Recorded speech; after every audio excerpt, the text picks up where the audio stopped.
Ya, Anda masih bersama kami di seputar Aceh. Pemirsa, harga daging sapi segar Aceh dalam beberapa pekan terakhir ini di pasar daging Penayung Kota Banda Aceh mengalami penurunan peminat. Dan daging sapi nomor 1 dijual per kilogramnya Rp130, sementara nomor 2 Rp110.000. Dan pedagang merugi karena harga beli daging di pasaran ataupun kepada penjual ataupun peternak masih tinggi.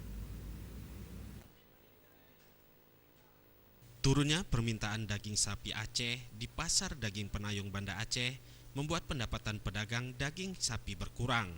Penurunan pembeli tersebut sudah berlangsung dalam beberapa pekan terakhir. Dan menurunnya minat konsumen dipengaruhi karena minimnya permintaan.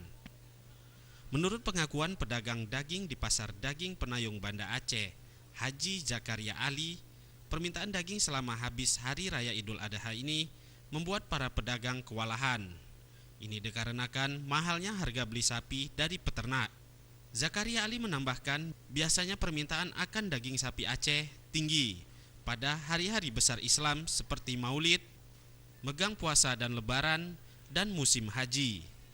Dan berbanding terbalik saat hari-hari biasa, di mana permintaan turun, dan hal ini sudah lazim terjadi setiap tahun. Walaupun akhirnya membuat keuntungan mereka berkurang. Zakaria Ali menyebutkan harga daging sapi nomor 1 dijual per kilonya Rp130.000. Daging sapi nomor 2 Rp110.000 per kilonya. Dan tulang per kilonya dijual Rp50.000. Selama ini agak sepi, mungkin kesepian itu dari pembeli. Mana orang jual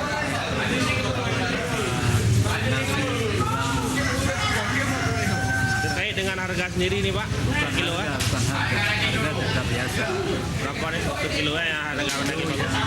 Tapi 130, ada yang jual 110, tulang iga 60. Sementara itu, Haji Zakaria menambahkan kebanyakan permintaan pembeli akan daging selama ini kebanyakan dari rumah-rumah makan dan catering yang ada di Banda Aceh dan Aceh Besar.